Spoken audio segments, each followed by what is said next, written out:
साथियों नमस्कार। उम्मीद करते हैं आप सब बहुत बढ़िया होंगे और आप सभी के जनरल स्टडीज की प्रिपरेशन एकदम मस्त चल रही होगी। तो भैया आप जानते हैं शाम को 7 बजे हम आपके लिए नियमित तौर पर उन इंपॉर्टेंट क्वेश्चंस को लेकर आते हैं जो आपके लिए बहुत ज़्यादा इंपॉर्टेंट है। अगर आप किसी भी प्रकार के गवर्नमेंट सर्विस के एग्जाम की प्रिपरेशन कर रहे हैं तो ये श्रृंखला आपके लिए बेहद इंपॉर्टेंट है। अगर आप चाहते हो सब कुछ ये पीडीएफ के रूप में मिल जाए, इसके अतिरिक्त टेस्ट होता है उसमें भी आप पार्टिसिपेट कर पाए, तो भैया ऐप है अपना, लिंक डिस्क्रिप्शन में, या आप इस नंबर पर व्हाट्सएप के माध्यम से कॉन्टैक्ट कर सकते हैं। ठीक है, आइए भैया शुरू करते हैं। लेते हैं यहाँ पर पहला क्वेश्चन है ये, देखिए सुमेलित कीजिए। क्या कह रहा है? सुमेलित कीजिए। अब इसमें देखो केंद्र सूची, राज्य सूची, समवर्ती सूची, अवशिष्ट विषय हैं। तो आपको इनसे जो है बताना है कि जो सामने दिया गया है ये क्या केंद्र सूची से संबंधित आता है, या राज्य सूची से संबंधित आता है, या फिर जो है अवशिष्ट विषय से संबंधित आता है। और यहाँ पर नीचे जो है आपका ये देखें कूट के माध्यम से ये दिया हुआ है, तो आपको इसको मिलान करना है। यहाँ पर देखें ये क्वेश्चन आपके एग्जाम में उत्तर प्रदेश लोक सेवा आयोग के किसी भी प्रकार के एग्जाम या मतलब आप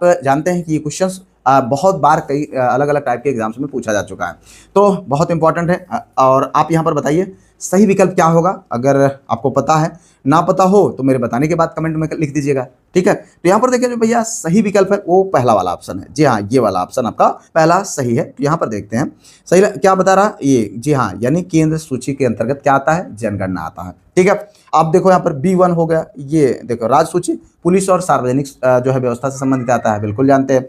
उसके बाद C4 समवर्ती सूची, समवर्ती सूची जनसंख्या नियंत्रण और परिवार नियोजन, यानी समवर्ती सूची का मतलब आप समझते हैं ना, ये ऐसा विषय जिस पर केंद्र और राज्य सरकारें दोनों मतलब कानून बना सकते हैं, उसको समवर्ती सूची कहते हैं। और केंद्र सूची का मतलब एक ऐसा विषय जिस पर सिर्फ केंद्र सरकार ही जो है उस पर मतलब नियम बना सकती है, कानून बना सकती है, उसको क्या बोलेंगे? केंद्र सूची।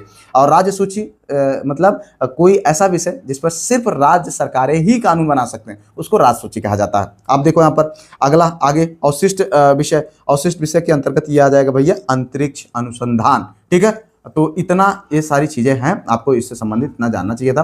अब अगर हम यहाँ पर और भी सारे विषयों की बात करें, जैसे संघ सूची है, संघ सूची में रक्षा आते हैं, ठीक है, विदेशी मामले आते हैं, निर्वाचन, जनगणना, रेल, ये सब नागरिकता से संबंधित मामले ये किस में आते हैं? केंद्र सूची के अंतर्गत, यानी संघ सूची के अंतर्गत आते हैं।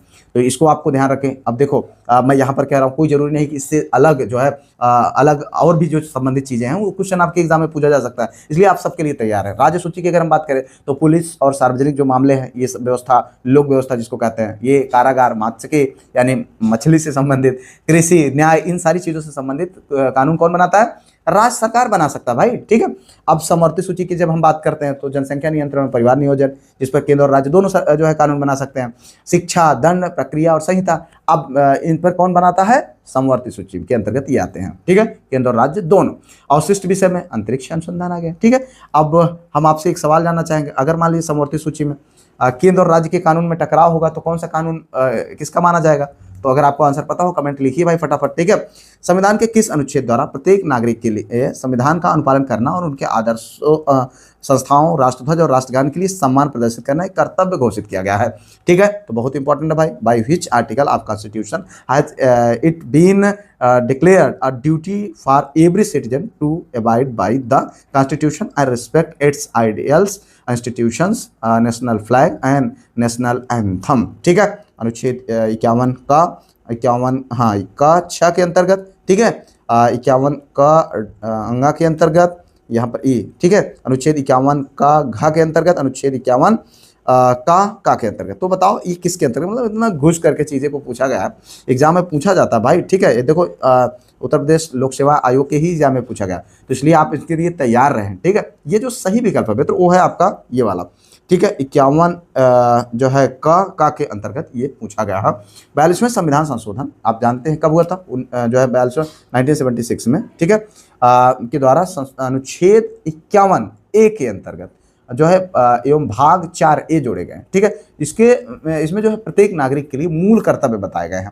ठीक है, आप जानते हैं भाग 4A में क्या किया गया? मूल कर्तव्य बताया गया। अनुच्छेद 51(1) में जो नीति निषेध तत्व से संबंधित है, ठीक है, वहां पर इसमें यह कर्तव्य शामिल किया गया है कि संविधान का अनुपालन करें। ठीक है, संविधान का अनुपालन करें, उनके मतलब आदर्शों और संस्थाओं का पालन करें, राष्ट्रध्वज और राष्ट्रगान के प्रति सम्मान प्रदर्शित करें, जिससे हम मतलब अपने देश के प्रति जो है सम्मान को दर्शा सकें। ठीक है, आगे बढ़ें। अगला क्वेश्चन देखते हैं, निम्नलिखित में से किस सुल्तान ने साम्राज्य की सीमाओं की सुरक्षा हेतु एक विशेष सेना की नियुक्ति की? Which of the following sultan appointed a special army for the protection of the boundaries of the empire? ठीक है, इल्तुतमिश और नसीरुद्दीन महमूद, बलबन, अलाउद्दीन खिलजी। देखो अब यहाँ पर आपको आंसर करना भैया, ये है आपका अलाउद्दीन खिलजी। जी हाँ मेरे भाई, आप जानते हैं क्वेश्चन के आंसर फटाफट करते जाइए। और हाँ, ये वीडियो बहुत मेहनत से तैयार होते हैं, तो कृपया इनको लाइक, चैनल को सब्सक्राइब, हाइप आप शेयर करके अपने दोस्तों में जरूर किया करें। ठीक है, यहाँ पर देखिए अलाउद्दीन खिलजी सभी किलों में अस्थायी सेना रखी गई, किसके द्वारा? अलाउद्दीन खिलजी के द्वारा। दिल्ली और सीरों की किलों की मरम्मत कराई इसने, मंगोल आक्रमण से राज्य की रक्षा की। खिलजी काल में सबसे अधिक राज्य का विस्तार भी इसी के समय में हुआ था। ठीक है, और एक चीज़ हाँ मैं आपको आश्वस्त कर दूं कि अब आगे की क्लासेस आपकी बहुत जल्द हम लाइव क्लास के माध्यम से ये प्रैक्टिस सेट कंटिन्यू करने वाले हैं। उसके लिए हम चाहते हैं कि आप लोग डिसाइड करिए, और मेरा ये है कि 7 बजे तो हो सकता है आप व्यस्त रहते हूँ, लेकिन 8 बजे एक समय ऐसा मैं डिसाइड करना चाहता हूँ कि उस दौरान जब आप लाइव रहें और हम लोग मिल करके रेगुलर बेसिस पर प्रैक्टिस करें, जिससे चीज़ें तुरंत कॉन्सेप्ट क्लियर होता जाए। कोई डाउट हो आप तुरंत हमें कमेंट भी करते रहें। ठीक है, तो 8 बजे शाम को जो है हम लोग डेली फिर प्रैक्टिस करेंगे। 1 घंटे में 30, 35, 40 जितने भी क्वेश्चन पॉसिबल हो सकेंगे हम लोग सॉल्व करेंगे और उसको उसी वक्त तैयार भी करते जाएंगे। ठीक है, तो आगे की जो क्लासेस हैं बहुत जल्द लाइव की प्रक्रिया बहुत जल्द हम शुरू करने वाले हैं, तो उसका समय हमें लगता है कि 8 PM पर सही रहेगा। आप लोग भी अपना फ्री होकर के उसमें जरूर ज्वाइन करने का प्रयास करें। अब देखो मुगलों की या फिर अपना आप कमेंट जरूर करिए, अपना सुझाव दीजिए। मुगलों की सरकारी भाषा थी, the official language of Mughal was Farsi, Urdu, तुर्की, अरबी। तो बताओ भाई सही विकल्प। देखिए यहाँ पर जो सही विकल्प है वो है भैया आपका क्या है? फारसी। क्या है? फारसी। मुगलों की सरकारी भाषा क्या थी? फारसी थी। ठीक है, अकबर के काल में फारसी पद्म और गद्य चरमोत्कर्ष पर पहुंचे। फारसी की 2 शैलियां विकसित हुई, भारतीय शैली और ईरानी शैली। क्या हुई? भारतीय शैली और ईरानी शैली। बाबर से औरंगजेब तक सभी मुगलों ने फारसी भाषा और साहित्य को क्या किया था? संरक्षण दिया था भैया। ठीक है, चलो आगे देख लेते हैं अगला क्वेश्चन। मुंबई की मीठी नदी निम्नलिखित में से किस झील से निकलती है? ठीक है, तो यहाँ पर देखिए मीठी रिवर ऑफ मुंबई जो है originates from which of the following lake? Tulsi झील, बिहार झील, पोवई झील, उपरोक्त में कोई नहीं। देखो ये इंपॉर्टेंट है और कई बार ये अलग तरीके से क्वेश्चन पूछा जाता है। ठीक है, आप यहाँ पर देखें जो सही विकल्प है वो है आपका पोवई झील। ठीक है, मीठी नदी मीठी नदी जो है मुंबई में बहने वाली नदी है, इसका प्राथमिक स्रोत पोवई नदी है। इसको आपको कहीं पर बिहार झील भी देखने को मिल जाएगा। ठीक है, लेकिन जो सही है वो पोवई झील है। ठीक है, इसका प्राथमिक स्रोत क्या है? पोवई झील है। ठीक है, इसका द्वितीयक स्रोत की अगर हम बात करें तब जाकर के बिहार झील होता है। पहला पोवई, दूसरा बिहार। ठीक है, तो इतना आपको इसको ध्यान रखें। नदी की कुल लंबाई की बात करें तो 18 km है। कितना है? 18 किलोमीटर है। चलो भैया आगे देख लो अगला क्वेश्चन। यहाँ पर निम्नलिखित में से कौन राष्ट्रीय जलमार्ग की प्रयुक्त मतलब की तरह प्रयुक्त हो रहा? Which of the following is being used as the national waterway? Kolkata एवं दुबई के मध्य ब्रह्मपुत्र, हल्दिया एवं इलाहाबाद के मध्य गंगा, इलाहाबाद एवं दिल्ली के मध्य यमुना, जबलपुर एवं भरूच के मध्य नर्मदा। देखो यहाँ पर एकदम झउगन बार क्वेश्चन पूछा का भाई, ध्यान रखना। इसलिए यहाँ पर जो सही विकल्प है मित्र वो है हल्दिया एवं इलाहाबाद के मध्य गंगा। जी हाँ, भारत में वर्तमान में कुल 111 कितने? 111 जलमार्ग। कितने जलमार्ग हैं? 111 जलमार्ग हैं भैया, ध्यान रखना। ठीक है, अब हल्दिया से जो इलाहाबाद का मार्ग है भारत का सबसे लंबा आंतरिक जलमार्ग है, सबसे लंबा आंतरिक जलमार्ग है। राष्ट्रीय जलमार्ग की बात करें तो इसकी संख्या कुल मिलाकर के 1 है, जो कि इलाहाबाद यानी प्रयागराज जो वर्तमान समय में है, हम सब की धड़कन जो है, से हल्दिया तक है। ठीक है, अन्य प्रमुख राष्ट्रीय जलमार्गों की हम बात करें तो NW यानी नेशनल वाटरवे, सेकंड जो है सदिया से धुबरी है। ठीक है, नेशनल वाटर मार्ग 2 जो है कोलम से कोट्टापुरम है। ठीक है, NW4 की अगर हम बात करें तो वजीराबाद, विजयवाड़ा, भद्राचलम, राजमुंदरी एवं काकीनाडा से पुडुचेरी तक है। ठीक है, तो इस तरीके से आप इसका इतना ध्यान रखें। चलो भैया आगे देख लेते हैं। निम्नलिखित में से प्रथम भारतीय राज्य कौन सा था जिसने लॉर्ड वेलेस्ली की सहायक संधि पर हस्ताक्षर किया? बहुत इंपॉर्टेंट है भाई।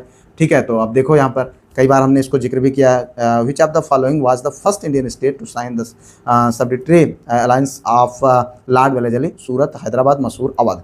तो यहाँ पर जो सही विकल्प है भैया वो है हैदराबाद।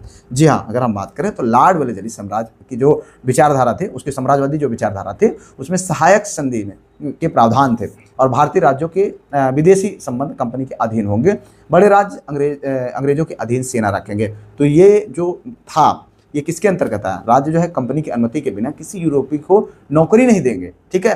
कंपनी राज्यों की हर प्रकार के से जो है शत्रुओं से रक्षा करेगी, तो मतलब अपनी सेफ्टी के लिए जो है सहायक संधि कर लिए। और इस संधि को स्वीकार करने वाले सबसे पहले हैदराबाद, मैसूर, तंजौर, अवध, पेशवा, जो है भोसले, सिंधिया, जोधपुर, जयपुर, मच्छेड़ी, बूंदी, भरत, ये सब जाकर के शामिल हो गए। लेकिन एक राजघराना ऐसा था जो होलकर राजघराना था, जिसने अंत तक जो है सहायक संधि पर जो है साइन नहीं किया था। ये भी आपको ध्यान रखना है। जी हाँ, अहिल्याबाई होलकर के वंशज, ठीक है, आपको इसको ध्यान रखना है। हैदराबाद के निजाम ने सबसे पहले 1798 ईस्वी में इस सहायक संधि पर अपना जो है मतलब सहायक संधि स्वीकार किया था। लेकिन किसने नहीं किया था, ये भी आपको ध्यान रखना है। कौन? जो है होलकर वंश ने, ठीक है। किस गवर्नर जनरल के कार्यकाल में प्राचीन स्मारक जो है संरक्षण अधिनियम पारित हुआ? During the tenure of which governor general was the ancient monument preservation act pass? Lord Minto, Lord Curzon, Lord Canning, Lord Ripon. तो भैया देखो यहाँ पर आंसर कर दो फटाफट। ये है लॉर्ड कर्जन। जी हाँ मेरे भाई, 1904 1904 में, कब? 1904 में जो है ईस्वी में प्राचीन स्मारक संरक्षण अधिनियम पारित किया गया। यह अधिनियम गवर्नर जनरल लॉर्ड कर्जन के कार्यकाल में शुरू। किसके? लॉर्ड कर्जन के। तो ध्यान रखें भैया, ठीक है। चलो देखिए यहाँ पर, अभी तक आपने अगर वीडियो को लाइक वाइक नहीं किया है ना, तो तुरंत करिए भाई, लाइक करिए और अपने दोस्तों में शेयर करिए, हाइप करिए अपने दोस्तों के साथ, ठीक है। सब कुछ बढ़िया एकदम व्यवस्थित तरीके से हम लोग जो आने वाली आपकी चाहे टीजीटी पीजीटी की एग्जाम की प्रिपरेशन हो या किसी भी प्रकार के एग्जाम की तैयारी कर रहे हो, तो ये श्रृंखला आपके लिए बेहद इंपॉर्टेंट है। आइए का लिंक डिस्क्रिप्शन में जाओ, डाउनलोड करो, ठीक है। निम्नलिखित में से भारतीय संविधान का कौन सा अनुच्छेद राज्यपाल को राज्य विधानमंडल की विश्रांति काल में अध्यादेश प्रख्यापित करने की शक्ति प्रदान करता है? अनुच्छेद 210, अनुच्छेद 211, 213, 214। देखो आप बताओ भाई, यहाँ पर जो सही विकल्प होगा वो क्या है? अनुच्छेद 213। क्या बता रहा है, क्या कह रहा है भैया, ध्यान समझना। मतलब अनुच्छेद 213 भारतीय संविधान का मतलब ये अनुच्छेद है जो राज्यपाल को राज्य विधानमंडल के विश्रांति काल में अध्यादेश प्रख्यापित करने की शक्ति जो है प्राप्त करते हैं। यानी अध्यादेश किस अनुच्छेद के अंतर्गत जारी किया जा सकता है, ठीक है, मतलब राज्यपाल के द्वारा? तो अनुच्छेद 213 के अंदर ऑर्डिनेंस, ठीक है। तो ये आपको ध्यान रखना है। जारी करने की शक्तियाँ, ये शक्ति तब लागू होती है जब राज्य विधानमंडल का सत्र में ना हो। मतलब कहने का ऑर्डिनेंस का मतलब आप समझते हैं? हम जो है अगर जो नहीं समझते हैं उनको समझना चाहिए। ऑर्डिनेंस का मतलब एक ऐसी स्थिति जब कानून बनाना आवश्यक हो, लेकिन उस समय कोई सत्र संचालित ना, तो जैसे अभी आप जान रहे हैं जो है मानसून सत्र, जो है विंटर सत्र, 3 प्रकार के जो सत्र चलते हैं संसद के, और उसी तरीके से राज्य के सत्र चलते हैं, ठीक है।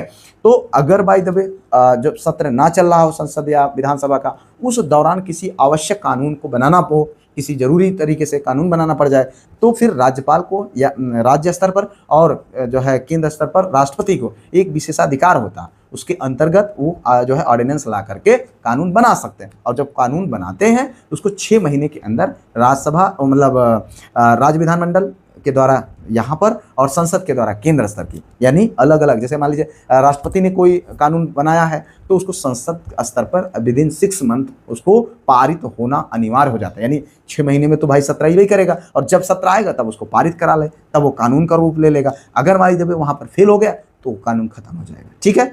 आगे देखें भैया, अगला क्वेश्चन यहाँ पर, सरकारीय आयोग की संस्तुतियां निम्नलिखित में से किससे संबंधित है? देखें यहाँ पर, तो सरकारीय आयोग की बात कर रहा है, तो आपको बताना 4 विकल्पों में से राजस्व का वितरण, राष्ट्रपति की शक्तियां एवं कार्य, संसद की सदस्यता, केंद्र राज्य संबंध। देखो कितनी बार क्वेश्चन पूछा गया, ठीक है। तो सरकारीय आयोग जो यहाँ पर सही विकल्प है भैया, वो किससे संबंधित है? केंद्र राज्य संबंध। जी हाँ, सेंटर स्टेट रिलेशन। सरकारीय यानी आप इसको याद करिए, सरकार यानी केंद्र और राज्य सरकार के संबंध का जो है यहाँ पर संस्तुति करती है, ठीक है। इसकी संस्तुतियाँ किसके लिए थे? केंद्र और राज्य के संबंधों के लिए। तो इसको इस तरीके से याद रखें अपने पास। 24 मार्च 1983 को, कब? 1983 को 24 मार्च, जी हाँ 24 मार्च 1983 को सरकारीय आयोग का गठन किया गया था। और इसके अध्यक्ष कौन थे? न्यायमूर्ति जज साहब RS सरकारिया, ठीक है, जो कि उच्चतम न्यायालय यानी सुप्रीम कोर्ट के सेवानिवृत्त न्यायाधीश थे। और इनके साथ में अन्य और सदस्य B शिवरामन और SR सेना।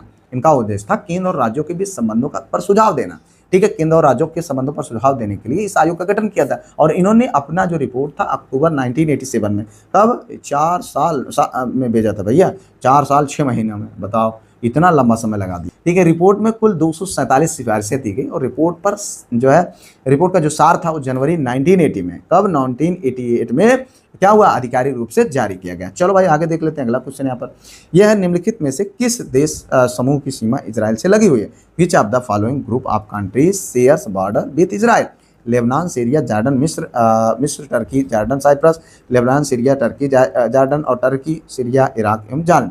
अब देखो भाई इसको ध्यान समझना मेरे भैया, क्या पूछ रहा, किस देश सीमा इजराइल से लगी हुई। अब इजराइल देखिए, आपको इजराइल यहाँ पर देख सकते हैं आप, ठीक है, यहाँ पर है। और इसके बाद अगर हम बात करें यहाँ पर, तो ये इसकी जो सीमा है वो लगी हुई है भैया यहाँ पर लेबनान, सीरिया, जॉर्डन और मिस्र से। किससे? इजराइल की सीमा उत्तर में कौन है? लेबनान है, ठीक है, लेबनान है। और उसके बाद जो है उत्तर पूर्व में सीरिया है, ठीक है। उसके बाद फिर पूर्व में जॉर्डन है, ठीक है। उसके बाद आपका दक्षिण में मिस्र है। तो इस तरीके से यहाँ पर ये आपका क्या हो जाएगा, ये आपका इजराइल हो जाएगा। आगे बढ़ लेते हैं अगले क्वेश्चन की ओर। वायुमंडल की लंबवत संरचना में सबसे निचली सतह कौन सी है? Stratosphere, mesosphere, troposphere, thermosphere. आप बताओ निचली सतह पूछ रहा भाई, तो क्या सही विकल्प होगा? आप यहाँ पर फटाफट आंसर कर दीजिए।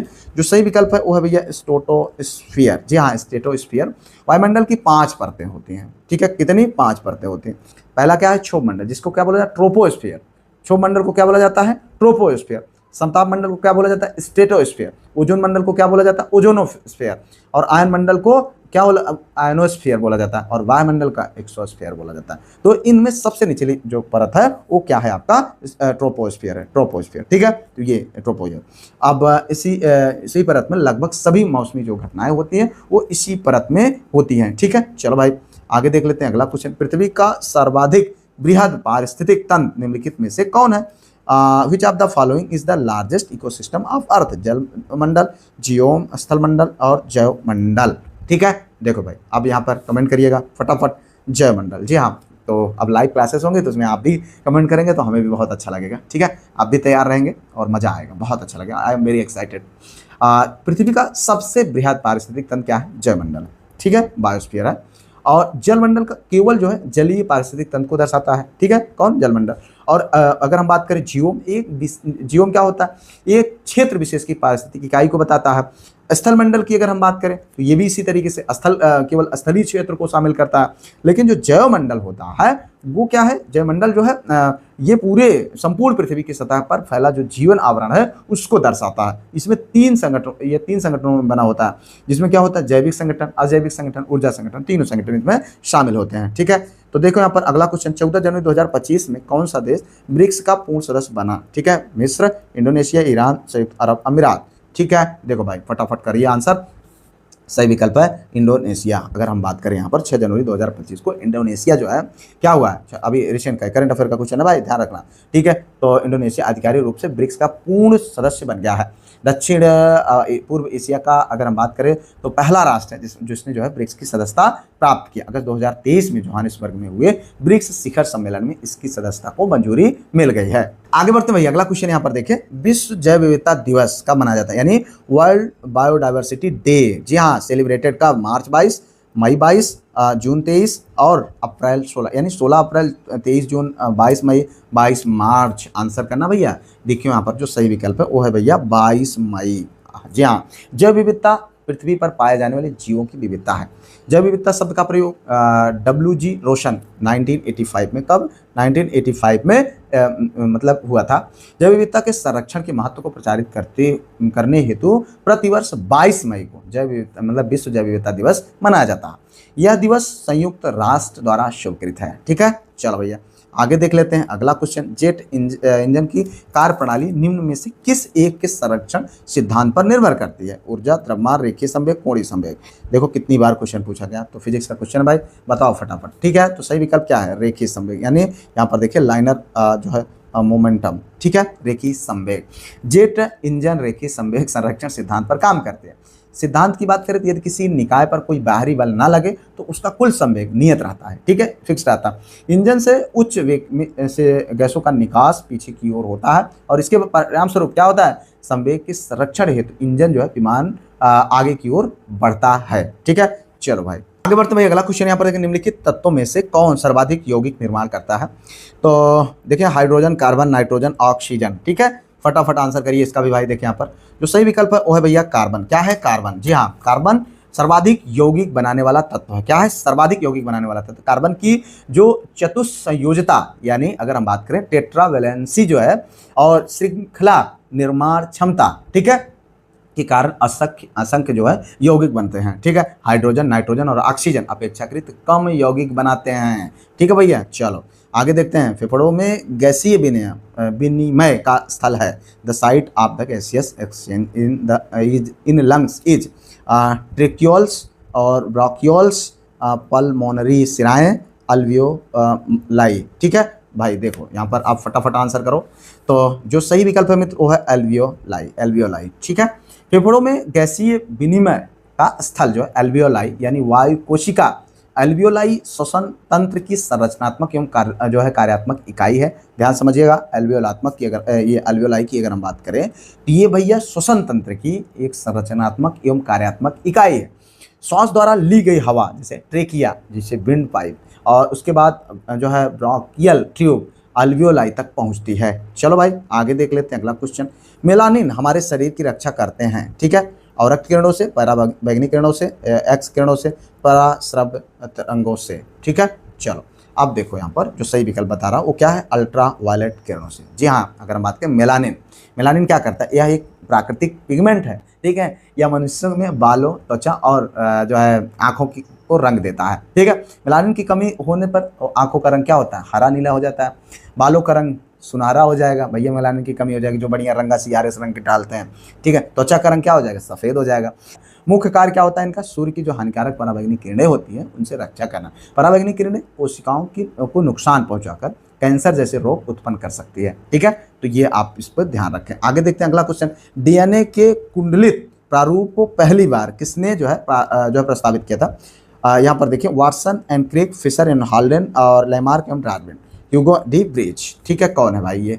तो बताओ भाई यहाँ पर वाटसन एवं क्रिक। सही विकल्प क्या है? Watson and Crick. Watson and Crick 1953 में, कब? 1953 में जो है जे वाटसन और एफ क्रिक ने डीएनए की जो है द्विकुंडलित संरचना को प्रस्तावित किया था। और 1962 में अगर हम बात करें तो 1962 में इस जो है इनके लिए उनको क्या दिया गया? नोबेल पुरस्कार दिया गया। ठीक है, नोबेल पुरस्कार दिया गया।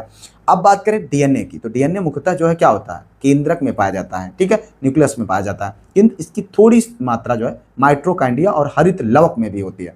डीएनए जो है जो कि पॉलीन्यूक्लियोटाइड या डीएनए की अगर हम बात करें तो 4 क्षार होते हैं, एडेनिन, गुआनिन, थायमिन और साइटोसिन, ये सब होते हैं। ठीक है, चलो भैया देखिए यहाँ पर एक एक्सेल वर्कबुक का संग्रह है। An Excel workbook is a collection of कार्यपुस्तिका, वर्कशीट, चार्ट और स्लाइड डाटा। ठीक है, चलो देखिए यहाँ पर भैया सही विकल्प है आपका ये वर्कशीट। क्या है? वर्कशीट है। ठीक है, एमएस एक्सेल में वर्कबुक एक या एक से अधिक वर्कशीट पर संग्रह होती है। ठीक है, अब इसमें बहुत सारी चीज़ें होती हैं, बहुत ज़्यादा कुछ जानने की जरूरत हमको है नहीं। ठीक है, आगे देख लेते हैं। भारत में वर्तमान राष्ट्रीय आय की गणना का आधार वर्ष, राष्ट्रीय आय की गणना का आधार वर्ष पूछ रहा है भैया। तो ये देखिए, अब अगर हम बात करें तो ये 2004, 2021-22, 2011-12 और 2017-18 राष्ट्रीय आय का आधार वर्ष की बात हो रही है। भारत में राष्ट्रीय आय की गणना का आधार वर्ष 2011-12। ठीक है, क्या? 2011-12। और केंद्रीय सांख्यिकी कार्यालय सीएसओ ने वर्ष 2015 में जो आधार वर्ष है उसको 2004-5 से पहले कितना था? 2004-5 था, लेकिन 2015 में 2004-5 से बदल करके क्या कर दिया? 2011-12 कर दिया। ध्यान समझने का, भारत में राष्ट्रीय आय की गणना की बात हो रही है, इसका जो आधार वर्ष क्या है? 2011-12 है। ठीक है, जो कि सीएसओ ने वर्ष 2015 में इसको बदल करके क्या कर दिया? 2004-5 से 2011-12 कर दिया है। ठीक है, पहले 2004-5 था। तो उम्मीद करते हैं समझ गए होंगे। पहले राष्ट्रीय आय की गणना की गणना स्थिर कीमत और चालू कीमत दोनों पर होते थे। वर्ष 2011 से केवल चालू कीमत पर की जाती है। ठीक है, चलो भैया। भारत में कागजी मुद्रा प्रथम बार कब शुरू की गई थी? जी हाँ, नोट कब शुरू की गई थी? When was the paper currency first started in India? 1862 में, 1542 में, 1601 में, 1880 में। तो ठीक है भैया, यहाँ पर देखें सही विकल्प आपको बताना है। जो सही विकल्प है वो है 62 में, 1862 में कागजी मुद्रा पहली बार 1862 में भारत में शुरू की गई थी। आगे बढ़ लेते हैं भैया अगला क्वेश्चन। राजकोषीय नीति के स्वर्णिम नियम के अनुसार सरकारों से अपेक्षा की जाती है कि वे किसके लिए वित्तीय हेतु ऋण लें। ठीक है, आप देखो चालू खाता व्यय, निवेश, पुराने ऋणों, आयातित उपभोक्ता वस्तुओं। ठीक है भैया, देखो अब यहाँ पर जो सही विकल्प है वो है भैया आपका बी, इन्वेस्टमेंट। जी हाँ, इन्वेस्टमेंट। अगर हम बात करें स्वर्णिम नियम के अनुसार सरकार को खपत यानी कंजम्पशन हेतु ऋण नहीं लेना चाहिए। ऋण का उपयोग केवल निवेश यानी इन्वेस्टमेंट, ये हम लोगों के लिए भी है, सरकार के लिए नहीं है। ठीक है, खपत के लिए, खाने के लिए कर्जा नहीं लेना चाहिए। ठीक है, खाने के लिए मतलब कर्जा ले भाई, भूख के मारे मरे जा रहे हो तो अलग विषय है, नहीं तो कोशिश करो कि कम से कम खाने भर के लिए तो व्यवस्था कर लो। ठीक है, इन्वेस्टमेंट करना हो तभी आपको ऋण लेना चाहिए। ऋण का उपयोग केवल जो है निवेश यानी इन्वेस्टमेंट में के वित्त पोषण के लिए होना चाहिए। यह नियम कई राजकोषीय नीतियों का समुच्चय है। इसे सर्वप्रथम ब्रिटेन की जो लेबर पार्टी सरकार ने 1997 में, कब 1997 में अपनाया था। ठीक है, चलो भाई आगे देख लेते हैं अगला क्वेश्चन। निम्नलिखित राज्यों में से किसमें दलहनों का उत्पादन सर्वाधिक है? Which of the following states has the highest production of pulse? Uttar Pradesh, Madhya Pradesh, Bihar, Rajasthan. ठीक है, चलो अब बताओ भाई यहाँ पर सही विकल्प है मध्य प्रदेश। जी हाँ, जब ये क्वेश्चन ये पूछा गया था, एक बार ध्यान देना मेरे भाई, देखिए यहाँ पर 16, 13 और 14 में पूछा गया था, तो उस समय मध्य प्रदेश भारत का सबसे बड़ा दलहन उत्पादक राज्य था और वर्तमान समय में भी आज भी यही स्थिति है। तो जिसमें मध्य प्रदेश सबसे ऊपर है, फिर उसके बाद राजस्थान है, फिर महाराष्ट्र का नंबर आता है। ठीक है, तो इतना आपको ध्यान रखना। भारत में दलहन अनुसंधान केंद्र की बात करें तो कहाँ है? यूपी में है। कहाँ है? यूपी में है। यूपी के कहाँ पर? कानपुर में। ठीक है, यूपी के कानपुर में स्थित है। ठीक है, और उसके बाद भारत जो है विश्व का सबसे बड़ा उत्पादक, उपभोक्ता और आयातक है। किसका? दलहनों का। ठीक है, चलो भैया यहाँ पर आगे बढ़ते हैं अगले क्वेश्चन की ओर। अब तक उत्तर प्रदेश में कितनी महिलाएं मुख्यमंत्री पद पर रही हैं? 0, 1, 2, 3। ठीक है, आंसर करो भाई फटाफट। हम सब जानते हैं कितनी रही हैं। कितनी रही भैया? 2 रही हैं। एक तो पहली बात तो आप जानते हैं सुचेता कृपलानी जी रहीं, उसके बाद मायावती जी। ठीक है, 2 महिलाएं रहीं, सुचेता कृपलानी जी जो 2 अक्टूबर 1963 से, कब? 2 अक्टूबर 1963 से कब तक? 13 मार्च। जी हाँ, 13 मार्च 1967 तक। ठीक है, और भारत की किसी राज्य की पहली महिला मुख्यमंत्री भी ये थी। कौन? सुचेता कृपलानी जी। अब दूसरी महिला की बात करें तो मायावती जी जो 4 बार मुख्यमंत्री रह गई। चलो भाई आगे देख लेते हैं अगला क्वेश्चन। यहाँ पर नोएडा उत्तर प्रदेश के किस जिले में अवस्थित है? गौतम बुद्ध नगर, गाजियाबाद, मेरठ, शाहजहांपुर।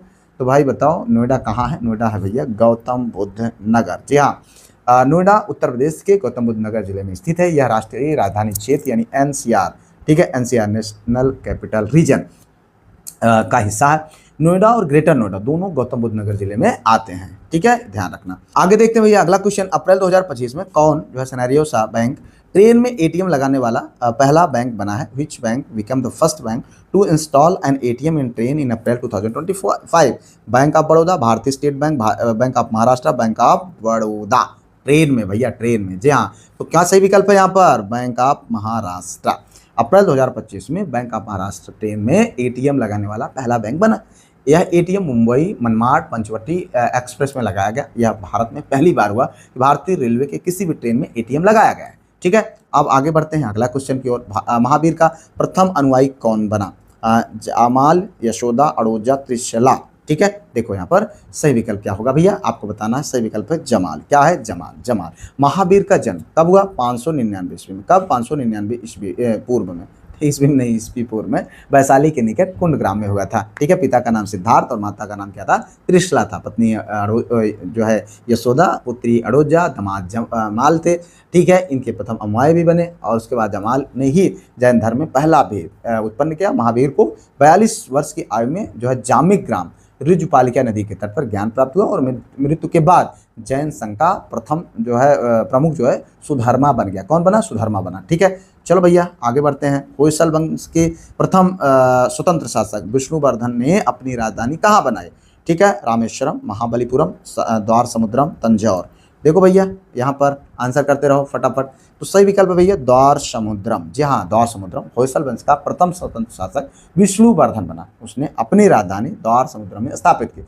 चालुक्यों को हराकर उसने 1149 ईस्वी तक धारवाड़ के बंकापुर में अपनी शक्ति मजबूत की और प्रारंभ में वह जैन धर्मानुयायी था। बाद में रामानुज के प्रभाव में वैष्णव धर्म में चला गया। ठीक है, उसके बाद उनका पुत्र नरसिंह जो है राजा बना। होयसलों की उत्पत्ति की अगर हम बात करें तो यादवों की शाखा से हुआ जो स्वयं को चंद्रवंशी मानते थे। इस तरीके से हम लोगों ने यहाँ पर इंपॉर्टेंट उन क्वेश्चन को देखा जो आपको आपके एग्जाम में देखने को मिल सकते हैं। उम्मीद करते हैं इन वीडियो से आपको बहुत मज़ा आ रहा होगा। कोई सुझाव हो कमेंट करिएगा, वीडियो को लाइक, चैनल को सब्सक्राइब, हाइप शेयर कर लीजिएगा। ऐप डाउनलोड करो, लिंक डिस्क्रिप्शन में जाओ और उसके बाद सारा चीज़ें, सारा मटेरियल, PDF, टेस्ट पेजेस, सब कुछ आप प्राप्त कर लीजिए। मिलते हैं किसी और वीडियो में किसी और टॉपिक पर, तब तक के लिए जय Hind, Vande Mataram, best of luck.